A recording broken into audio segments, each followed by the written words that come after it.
here we are. It is Friday, November 22nd, 2024, and this is the weekly video. We're going to take a look and see what's been going on in the art and auction market, Chinese art and so forth in the last week. It's been a little quiet in some places, but there's a couple of sales coming up. There's one in Hong Kong in particular at Bonham's I'm going to talk about in a little bit. It's got some nice things in it, especially if you like transitional wares. There's some very, very nice examples in this particular sale, the Marsh Collection.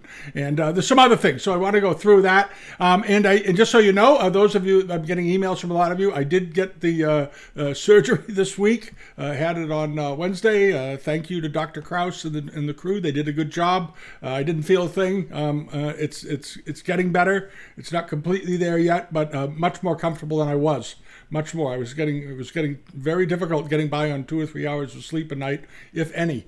So I slept last night for 9 hours. It was amazing, or 8 hours. So anyway, here we are. What's been going on? Well, a couple of things. One of the things I wanted to bring up first was just to sort of recap something. You may recall last week we were talking about these bowls that were coming up over in the Netherlands, Zeuswilingwies, and we had some real doubts about the authenticity of these bowls, and we went through why and so forth. I had one of the inquiry customers was very interested in them if we thought they were authentic, and the more we looked at them and the more he looked at them, the less he liked them. And in the end, with a $40,000 to $60,000 estimate, they did not sell. They had some provenance on them. This is a problem over there. They had this provenance indicating that they were Marcan period and all this other stuff. They weren't. These were reproductions. These were 20th century copies, maybe late 20th century copies, and they dated them as China, Jiajing, or Republic. I don't think they were even Republic. I think these were new. I don't think these had any age, and I think the provenance on them was a made-up story. That's my opinion of it. They were too perfect. There was some calligraphy in there that somebody noticed that wasn't really used, a style of script writing that wasn't really used until the 1950s. So much for that. But this is the problem. When you look at provenance on pieces, take the provenance with a grain of salt, unless it's coming from an unbelievably reputable source, and with research to back it up. All right, photos, old inventories, things like that. There's a widespread problem in the market right now with fake provenance, from auctions in the U.S. to auctions in Europe, auctions everywhere. They make it up, and it's pretty despicable. And I don't buy the story on these bowls for 1 second. I didn't when I first saw them, and apparently nobody else did either, because they didn't sell. Even if they were public, they might have gotten off the ground with 5 of them looking like this, and they didn't go anywhere. The estimate was 30 to 40,000 euros, and they're done. They're done. And so forth. But the other thing always to be leery about too, when you see a set of 5 of something that's incredibly rare, I'm always skeptical of pairs. And when you see 5 of something, be even more skeptical. So there you go. All right, now over to some things that sold last week that were pretty reasonable buys. This was a sale at the Dallas Auction Gallery. Had this Kangxi vase. It was 17 inches tall. It was a big one, and it's a pretty well-known type. We've seen these before. They've sold at Christie's and Sotheby's and Bonham's and everywhere else in between. It's a well-known pattern. It had some repairs and cracks at the top, but it went very reasonably. And I think somebody will get this repaired and it'll look absolutely fine. There's some lines on one side. I forget where they are. They're here somewhere. There they are. There's a line in the top, like an old break or something. But that's a pretty easy fix.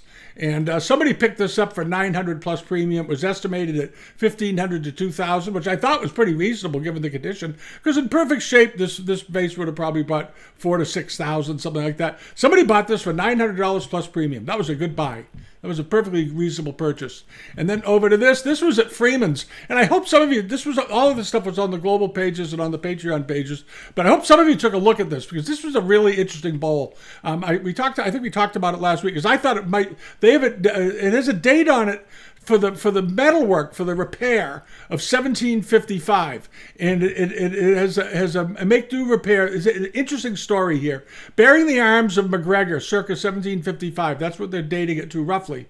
But down below, it says, the bowl depicting figures in a vast landscape, in the upper rim with border of earthly treasures, the rim with silver make-do repair, engraved, and in the engraving on the silver, here, okay, it says, Restoration bowl given by Lady Oliphant of Gask / 1755, and then there's the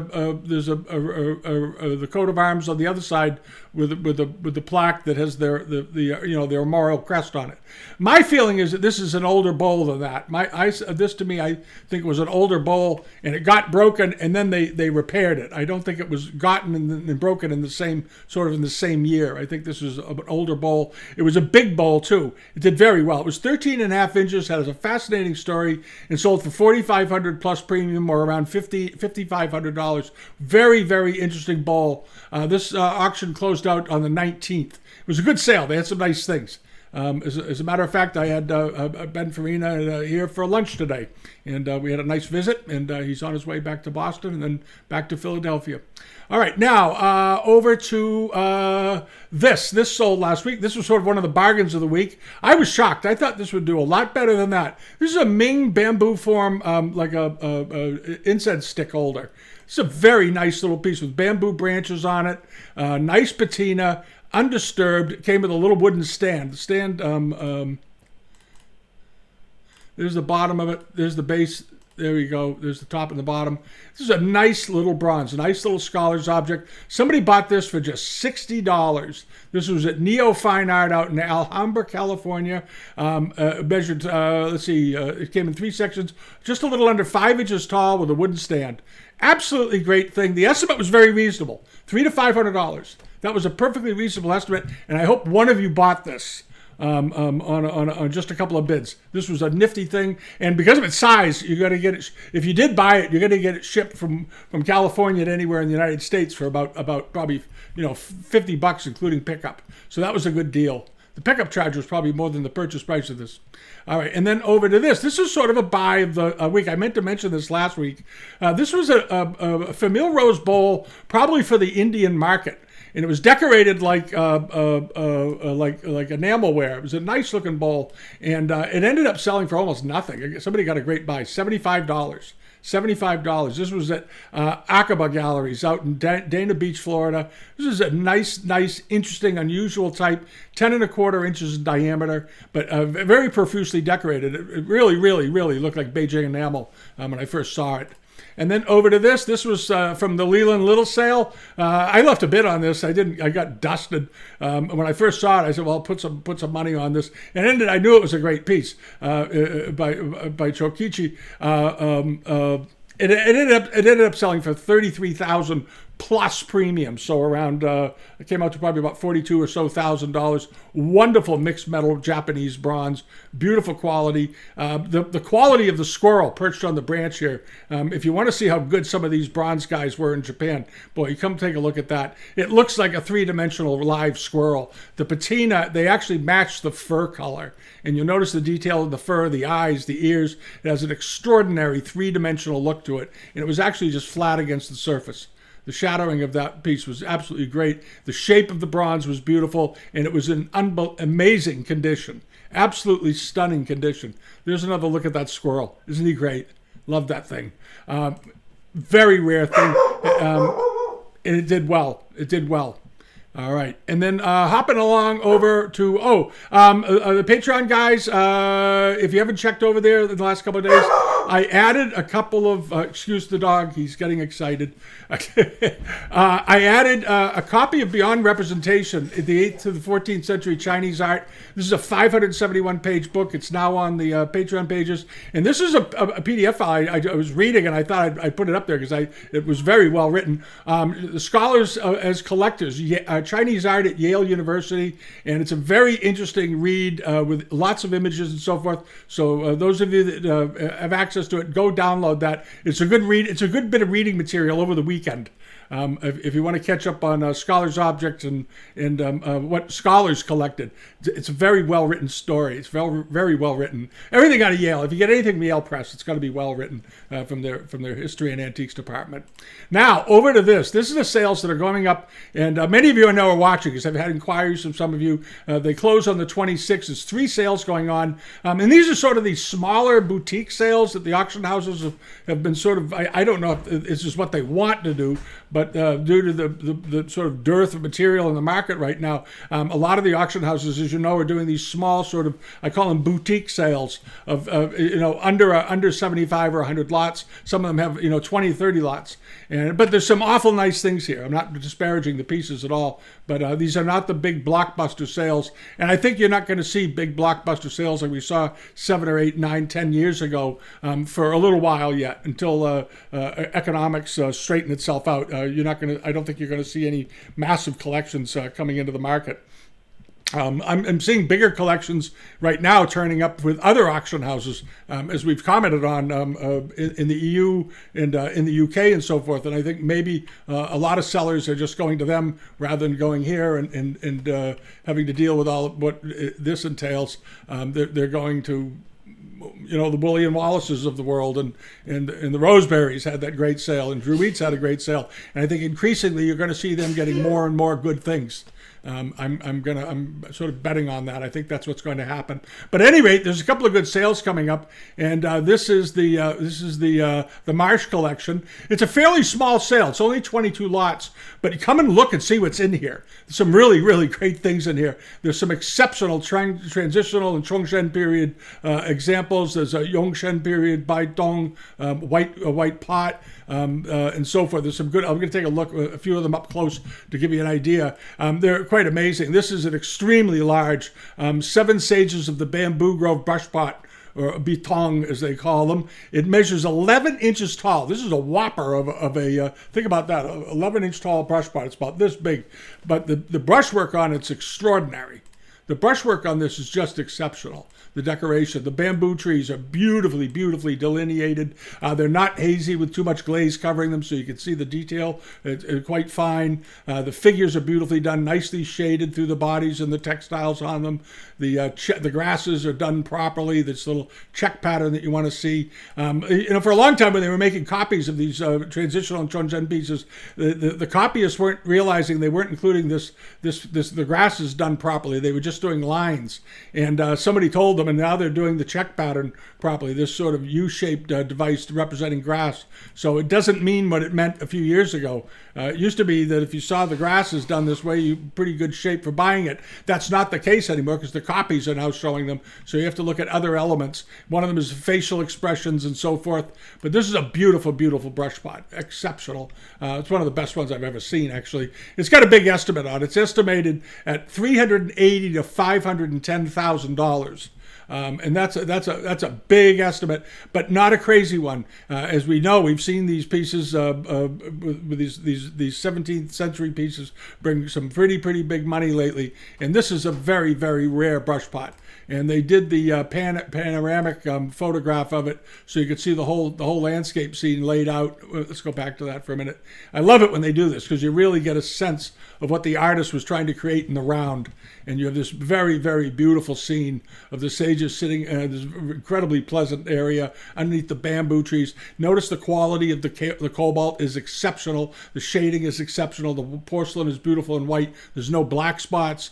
And when you look at the base of this thing, you see an extraordinarily fine type of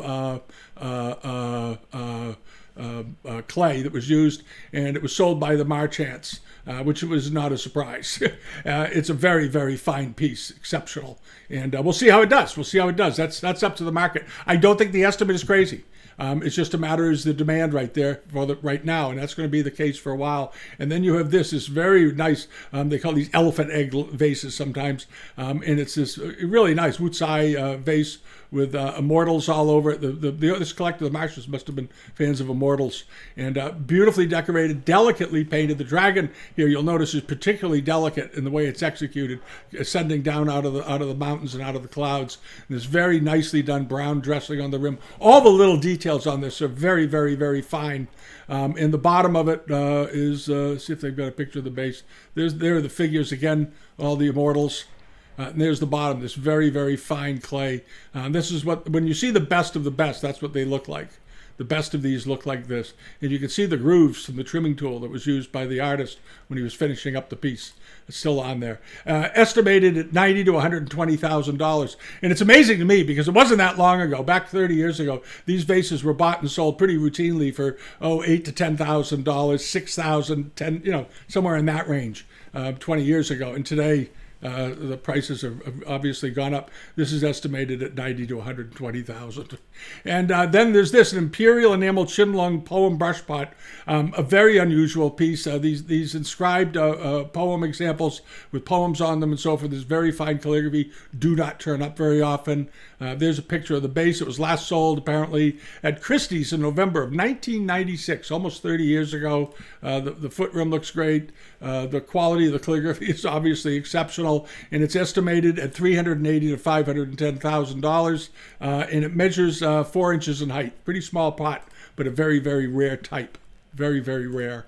And the whole sale is interesting. It's a good sale. You want to come over and just browse through it. Even if you don't buy these, even if you're not in the market for these things, or it's not really in your financial wheelhouse, it is worth coming to look at them.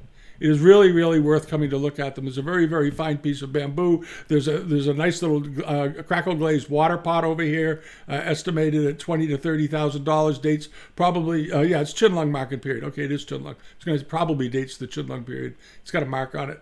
But the quality is extraordinary. Just beautiful, beautiful, subtle work. There's the bottom of it. And as I said, $32,000 to $45,000. So we'll see how that does. But there's a number of good pieces in the sale. And then you get over to this sale here. There's a general sale here. This is the general sale. And in it, there are a number of monochromes. It's a fairly small sale. I think there's like 60 lots in it or something. Hold on, I'll tell you at the bottom.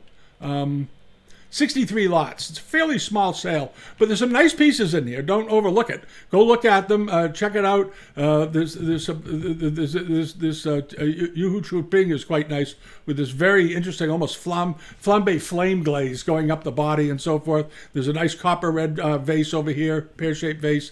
$8,000 to $10,000, or $10,000 to $15,000 rather, and so forth. So do check that sale out. And then the last thing is this sale. This will be interesting to see how these do. It's a 2-lot auction. It's like an in-between auction, and this comes from the Xing Yu Yip collection. And it was originally sold by Grace Wu Bruce. It's a late 16th to early 17th century table, hip table or high table. It's a beautiful table. The woodwork on this is exceptional. Look at the color of that wood. The patina in the wood is just amazing, just absolutely amazing. Very warm, beautifully patterned, very rich in color, and it has this fabulous stone top. There you go, the dreamstone top. There it is. Wonderful table. The estimate, I don't know what they're giving it for an estimate. It says refer to department. And those of you that buy at auction, when you see refer to department at Sotheby's or Bonham's, the larger auction houses, it usually means it's got an estimate probably in the 7-figure range. So we'll see how it does. But that's generally what it means. Or they don't want to say, but they're thinking, it's worth 1.5 to 2.5 million or 3 million or something like that. It'll have it, but they'll probably give some flexibility. If they get a lot of interest, they talk to the owners and they go back and forth before the sale. They'll tell them that they've got a certain number of people interested, and try to get the feeling from the seller what he's willing to accept if the prices go soft during the sale. There's a lot of strategy that goes into selling these lots. It's not just a matter of putting it up and saying, how much. It doesn't always work that way. But this is certainly a worthy table, and we've seen similar tables of this form and type in rarity and beauty before, and they do very, very well. So we'll see how it is. And then over to this is the second lot in that little sale, a 16th to 17th century painting table, Huihan. Again, exceptional quality. Now this is estimated at $770,000 to $1 million US. Let's see, how big is this thing? 208 centimeters in length. That's about 80 inches, roughly. And the provenance goes to Grace Wu Bruce and the Dr. Yip collection. And Dr. Yip, those of you that have been collecting for a few years that remember who Dr. Yip was, he had a phenomenal collection with lots of good furniture in it, and other things too. He collected other things, but he was known particularly for extremely fine furniture. And this is an extremely fine piece of furniture. And if you pull it in from a distance, it looks pretty simple. And then when you pull it in and look at it up close, and you see the details and the quality of the work. It just reeks quality. It just reeks great quality. Very, very finely worked, beautiful color, and so forth. So we'll see how this does. All right, that's it for that. Wonderful things, wonderful things. And then over here, coming up, this is some stuff that's coming up over on Live Auctioneers.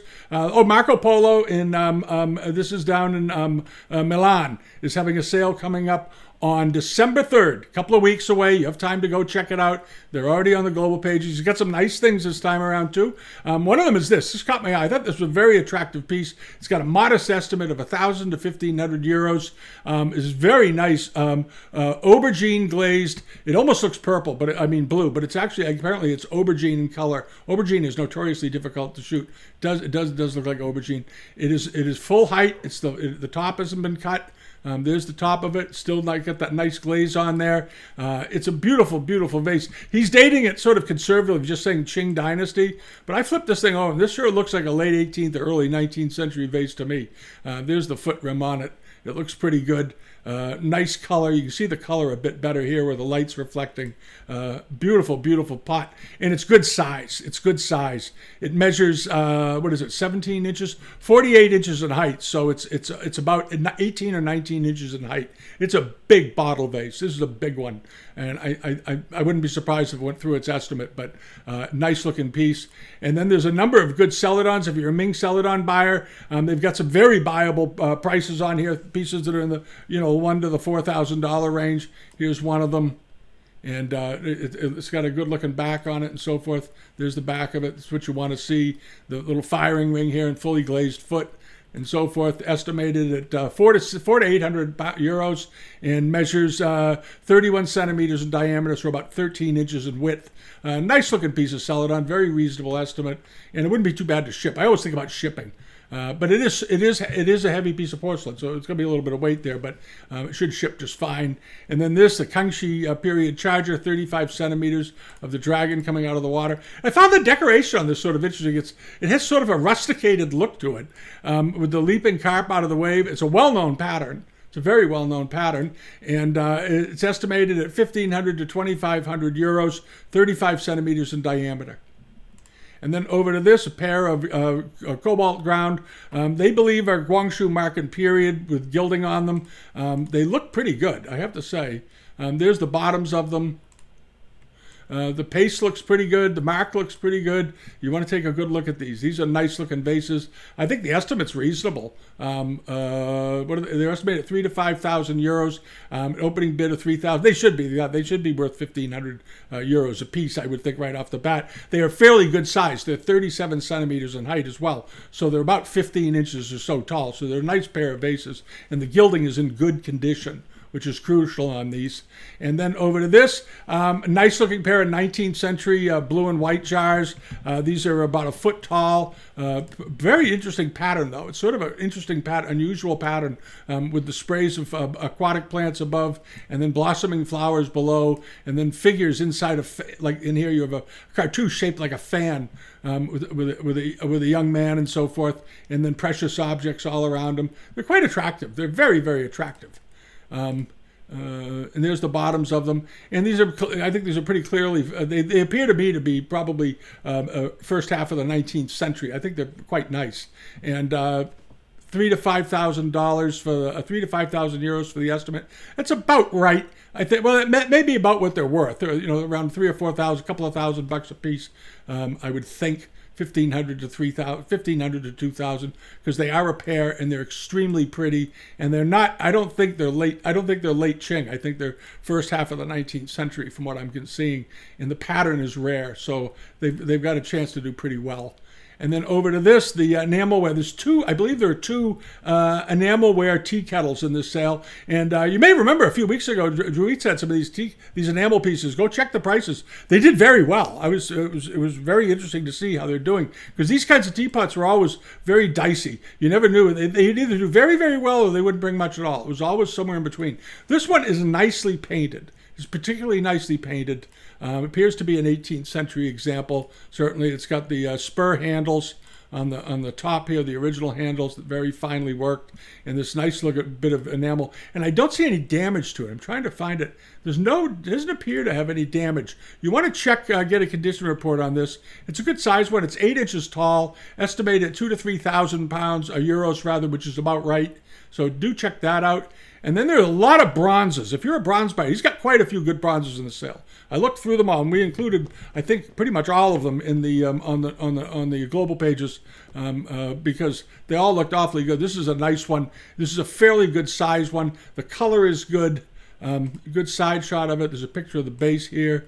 That all looks fine to me. It measures the height on this was good size. I'm trying to think of where this was. I saw it here somewhere. Oh, I saw the dimensions on this somewhere. I can't remember where I saw it now. At any rate, it's. I think it was like 9 inches tall or 10 inches tall. Or did he tell me how big it was? You're gonna have to email him and find out. I think he told me. At any rate, it's a good sized bronze. As I recall, I think it's around 10 or 12 inches in height. Nice looking bronze. And it is estimated at 3,000 to 5,000 euros, which is about right. And then over to this. This is the big bronze. This one is 50 centimeters in height, which is very big for one of these. It's a standing Samapada figure. Good color, nicely done. Comes out of a collection over in Italy, but big, 50 centimeters. So this thing is around 20 inches tall. It's very unusual for these. The base on it, the lotus base on it, it's extremely finely detailed, and it looks to be in good condition. I don't think it's ever been, the surface doesn't look disturbed on it, which is a major point. There's the back of it. Nice details in the robes. The head looks fine. I don't see any damage or bangs or bends or anything. It's a good looking thing. Estimated at 45 to 65,000 euros. All right. But these big standing Buddhas, this size, can do that. They can get some pretty heavy prices. So we'll see how it does. We'll see how it does. Keep the fingers crossed. And then over to this. This is an interesting thing. This is a Pronk design. And those of you who collect export wares will remember these pairs of these vases of the parrots have been used on the covers of lots of catalogs over the years because people find them so attractive. And this is such an example. And I think the estimate is very reasonable. They were made during the 18th century, sort of 1730s, actually, late Yongzheng period. And they're always attributed, I believe, to Cornelis Pronk. And it's estimated just 500 to 700 euros. And it measures just a hair under a foot tall, 11.5 inches in height. Do check it out. Get a condition report on this. If this doesn't have any damage to it, this is a heck of a low estimate. It's a very, very low estimate. There's the bottom of it. It looks very good.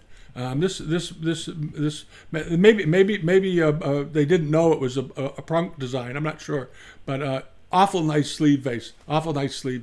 Great example. And also some jade. Oh, the jade mirrors. I threw this in because there's several good jade mirrors in this sale. With the round panel at the top, and then those chimera handled belt buckles that they would work into them. This is a nice one. I believe there are 3 or 4 of them in the sale, and they're all really good quality. They're all very, very nice quality. Very nicely carved jade. The jade quality on this one I thought was particularly nice. There's the front of it. Fortunately, they took the time to gray out the mirror so you're not looking at their ceiling. But if you look up in here and you see this really nice polish up at the top, this is a good looking piece of jade. Very, very nice. Estimated at 3,000 to 4,000 euros, and I think it's going to get that. Like the last one, I think we saw one of these on eBay a week or two ago that brought over 5,000.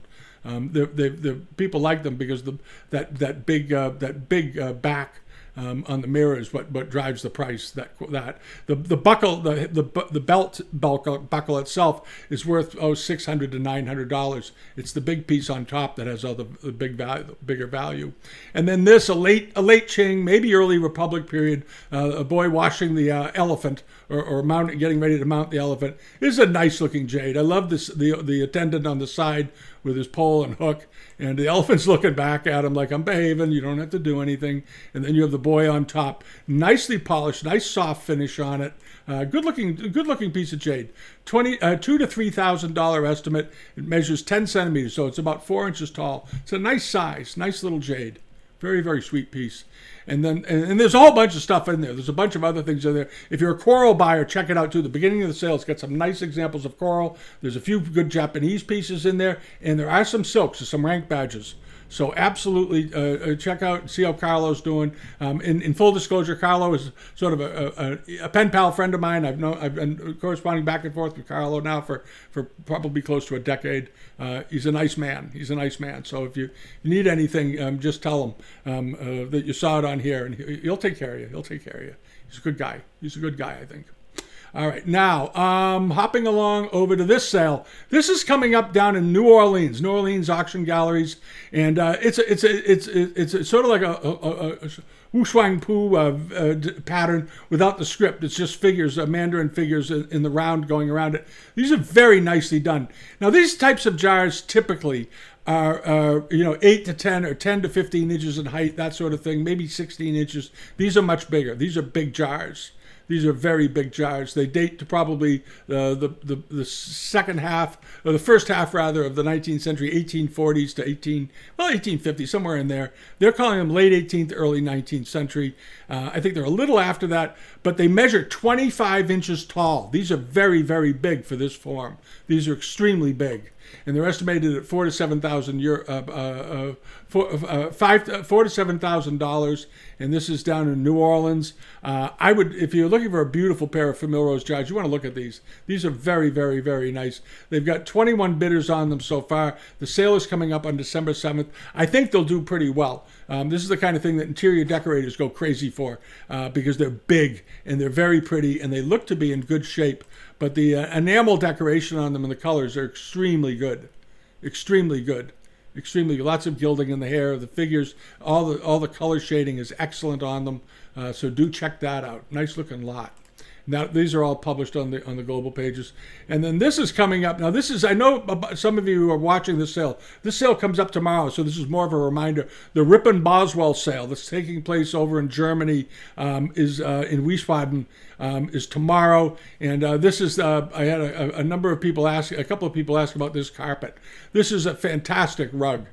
They're dating it to the mid first half of the 19th century. Could be older. It's beautifully done. It's such a beautiful aesthetic to it. It measures about 5 by 8 inches. This is an exceptionally attractive carpet, and it's in very, very nice condition for its age because Chinese rugs tend to wear down pretty quickly. They weren't meant to be walked on with shoes. In China, they lasted a fairly long time. The only issue with them sometimes is that some of the dyes weren't terribly stable in bright sunlight, and as we all know, dyes in general on fabric should never be in bright sunlight. It'll generally cause them to fade. But this one looks like it's in really nice condition, and I love the color in this rug. Love the colors in the patterning. It's a beautiful, beautiful carpet. It's got a pretty big estimate on it, but not a crazy one. 18 to 22,000 euros, but a rare bird. This is the kind of thing you buy it and you hang it on a wall in a dining room in a house with very high ceilings. It would look amazing. It's a beautiful textile. And then this is also in the sale. There's really nice cerise, well, these are called chevals. And these were the fronts of saddlebags. We talked about them before, but I know a number of you are interested in pieces like this. This is a rather good one, I think, made during the late 19th century. And it's estimated at 5,000 to 6,000 euros. They're dating it as 18th century, so it must look older in person. I thought it was a little bit later than that, but it's awfully nice, beautiful color. All right, so that sale is tomorrow, just to remember. All right, and now over to this. This is coming up. This is also the New Orleans Action Gallery. They have this listed as Amari porcelain ormolu mounted jar and cover, and then they're calling it Chinese Amari. I looked at this. I think this is 18th century Japanese Amari. This doesn't look Chinese to me at all, but it does look like Japanese Amari. And I love the rooster on the top. And you don't generally see roosters on tops of Chinese porcelain, but you see them on Japanese things all the time. And the mounts are nice, but I think it's older than they do. I think this is an 18th century piece from what they're showing. They don't have a picture underneath. The base may not show anything. The estimate's reasonable, $1,000 to $1,500, $800 opening bid, and it's 11 inches tall, so it's pretty good size. It's about a little over, just a hair under a foot in height. Pretty good size. All right, and then over to this, Tremont here in Massachusetts has a sale coming up on December 8th. They've got a few good things in there as always. And this is one thing that caught my eye. They have a number of things, so go check it out. It's all things that they have that we like, we've already posted. Is this pink ground Famille Rose moon flask with bat handles on the shoulder, which is they're very attractive. This is a neat thing. And it has its lid, which is unusual. Often the lids are long gone. The lids are long gone by now, but this is a nice one, and it's a big one. It's 20 inches in height. As you know, these moon flasks come in sizes ranging from 8 or 9 or 10 inches all the way up into the low 20s. This is on the much bigger end of that, and it has an unusual color palette.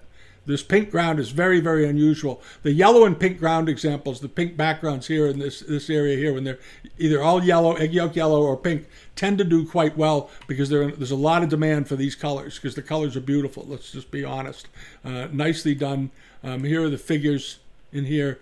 Nice decoration. 19th century porcelain. $2,000 to $3,000 estimate. $1,000 opening bid. All right, and then over here, what's coming up on the newsletter page? There's a bit of things closed last week, did pretty well. This was something that sold on there. It was that Celadon seated figure. I think this was a bargain. I think this was an absolute steal. Probably early 16th century lone quan Celadon of a Buddha sitting on a stand. It's a form you don't see very often. It looked absolutely fine to me. Sold for $760. And I think this gets back to the old, the bit about if you can't find a comp for it, the speculators drop out very rapidly because they don't know what anything is worth. So you're left with people who just love this stuff. And so if you love this stuff and you tend to be drawn towards esoteric things that don't turn up a lot, things that are unusual, and you have a little bit of courage, you can get some awfully nice pieces that way. As you know, we've talked about some of the things I've picked up over the years, and it's just because it's odd. It's an odd piece, but it doesn't mean it's not great. It just means that I'm not bidding against a wall of people that have gone to every auction site in the world to find a similar one, and they've got some big comparison figures in mind, and that's where they chase it to. I think this was a case where they probably couldn't find enough comparables to come up with an accurate decision, so they didn't bother even bidding on it much, and it went, I think, very, very reasonably. I think it was cheap. All right. Now, some of the stuff at Joni's was rather dubious. I had a couple of people email me. If the deal with the newsletter page, I should reiterate this very carefully.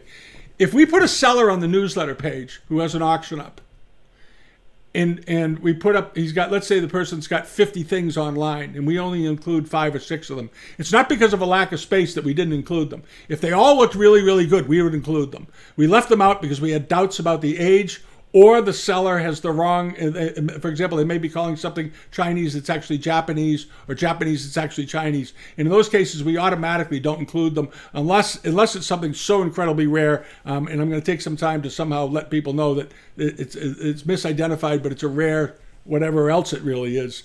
But in general, on the newsletter page, if you see a seller and you go to his listings, don't start drilling down into his listings to see what else he's selling, because the chances are we've seen it and we didn't want it in the newsletter because we didn't think it was authentic. All right, we automatically, once we find one good thing from a seller or something that catches our eye that looks okay, we'll click the seller's other items link every time pretty much and go down and see what else they've got, because they've got one great thing that's pretty good chance sometimes they got 2 or 3 great things, and we'll pull them all in and put them on the newsletter page. But if it's not on the newsletter page, it means we probably saw it and we probably didn't think it was authentic. All right, so just keep that in mind. And then you had this nice 18th century Guanware double crackle dish. We commented on this a week or 2 ago. We thought it was awfully nice. It did very well. It brought $4,300. And then over to this brought a crazy price. I commented on this. I don't think it was Ming. At the time, I thought it was probably an 18th century plate. Very nicely done. There's an original to one of these, very, very similar, that was done during the Yuan dynasty, that is in the Museum of Fine Arts in Boston. And Birdie told me they paid $20 million for it a few years ago. Extremely rare. And that it had been acquired in Canada for about $1 million, a little over $1 million, at a small auction up there. But at any rate, it's sort of a strange story. But this was the pattern, very, very similar. And I think this few people went way deep on this. thinking it was much older. I have a feeling. All right, now on to this, the bronze. This was a nice little Ming bronze of a Fuline with his hand on the ball. Ended up selling for $390. I talked about it last week because I liked the color of it. It brought a good price. That was a perfectly reasonable price. It was a nice little bronze, good facial expression, good details, well cast, good color. That's all you really need. All right. And there's a few other things coming up this week on the newsletter page. There's not a lot, but there's quite a bit, so do check it out. And if you use the newsletter page, be sure to subscribe so you get the thing, because I had somebody the other day emailed me and they had missed something that they had wanted to bid on. And I said, well, did you sign up for the newsletter, the notice? And he said, well, no, I never have. I didn't think I needed to. Well, no, if you sign this little form, it's completely free. We don't rent your name out to anybody, but you get notified within minutes of this page being updated on Friday. So you know it's been done. As a reminder, you can come over and check out what's on there. All right. Just a quick note on that. All right. You don't have to, but the people that like to leave bids like that feature a lot. So you might want to try it. All right, and now over to this. This is Josh Chamberlain. He's got a bunch of lots coming up. There's this one, this very nice blue and white jar. Let's see, how big is this thing? He's got a bunch of lots up here. It's 8 3/4 inches tall. Looks like a 19th century jar, but very, very pretty color. Nice cobalt. It's got a lid and a stand. It's ready to go. It's right now. It's up to $350. I suspect it'll get to probably $500 to $700 by the time it's done. But it's a good-looking jar. Nice-looking piece of porcelain.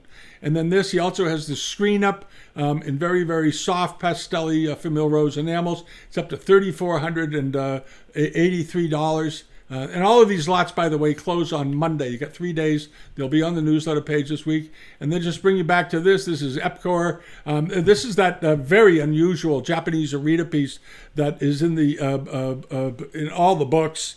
In the Shibata collection and so forth, these folded, they look like folded napkins almost in porcelain. It closes in a few days. It ends on Sunday. It's up to $1,301. It's got a little ways to go yet, I think. But he's got some other nice Japanese pieces up there. They will be on the newsletter page this week. If you like Japanese Arita ware, check it out because he's putting up a few more lots. He's a pretty good dealer. I've corresponded with him. He gets some nice things. Not a pretty good dealer. He is a good dealer. And so do check that out. All right, and then over here, this is more from Josh Chamberlain. Pair of Kangxi, not a pair, but 2 Kangxi stem cups. You're right, sort of the starter to an instant collection. They're up to just $65. They should do much better than that by the end. I suspect probably somewhere in the $300 to $500 range. And then over here to this. Oh, this is the other piece that Epcor just put up. This is it. I set it aside. Right. A very nice early Katani 17th century dish with these beautiful herons on them. Nicely painted with an ascending one or one flying overhead. Very, very nicely done. This just went up. It's got 8 days and 22 hours. This just went up a day or so. These will be on the newsletter page this week. And then there's this. This is what is this? Bay Point Medico. They sell things once in a while. They get some pretty good things. They're located out in Sugarland, Texas. And remember the movie Sugarland with Goldie Hawn? Wasn't that the name of it? Yeah, Sugarland. Or I forget the name of it. About her kid when she wants to get her kid back out of being taken by the state. Anyway, it's got nothing to do with this. Just thought ramble. Is this very nice image of immortals underneath a tree reading script and so forth. This is a nice, probably late 19th century, but aesthetically very attractive painting. And there's some script up here. It was exported. It's got the wax seal on it. They let it out of the country, which is fine.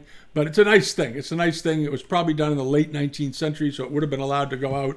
And it's like a little album. You find these periodically. I know people that collect these. This is a nice one. And right now it's got a couple of bids, but it ends in 9 days. And I think by the time it's over, it's going to hop up there a little bit. Probably get into the $500 to $700, $600 to $800 range, I would think. It's quite attractive visually, and it's decent size, as I recall. Wasn't it 28 by 15 inches? Yeah, it's pretty good size. So it's ideal for framing, incidentally. This type of format framed, just flat, in a nice horizontal frame. It's very attractive. It looks very, very good with a good, nice fillet around it. It would be a beautiful way to display it, and it would protect it for the future. All right. So that's about it for the week so far. Check out the newsletter page. If you haven't been over on the global pages, we updated them this week. There's not a lot on there right now. It's going to be a little bit quiet through the end of the year because we're now heading in. We're going to be pushing through Thanksgiving in a few days, and it's going to get next week, and then it's going to be real quiet until after the new year. There'll be a few auctions. The Marco Polo sale will be coming up. There's a few sales coming up, but it's going to be quiet. So those are what you're going to be able to focus on anyway. You won't be looking at 15 or 20 different auctions at a time. And then after the new year, I think you're going to see probably right around the end of December, early January, you're going to see quite a few sales popping up here and there, and there'll probably be some very, very good things. And in the meantime, we're going to keep a track on that Bonham sale and see how those two bits of furniture do in that Marsh collection, which are awfully nice. Those are some beautiful, beautiful, beautiful pieces. And he obviously shopped with the best dealers because the quality is so high. So it's always interesting to see how they do. And that's about it. All right. So if you haven't subscribed yet, you're on YouTube, please do. Leave a comment, participate. If you have something also, so a lot of people, and I always forget to mention this, if you have something that you're curious about and you don't feel like you want to use the inquiry service, or you're in a bit of a hurry, you don't want to wait a couple of days, don't forget we have a forum on the Bidamount site, and you can go over there and you can post things. There's even an area there set up for posting things where you can ask, what is it? And over there, everybody's very, very nice. It's not like going to some of these art forums where everybody's attacking each other all the time. It's not allowed. All right, you be nice to people. We need more of that in the world.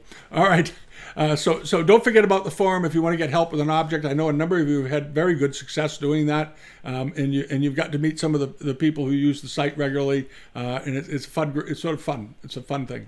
All right, thanks for watching. Have a good weekend, and we'll see you next week. All right. Bye-bye.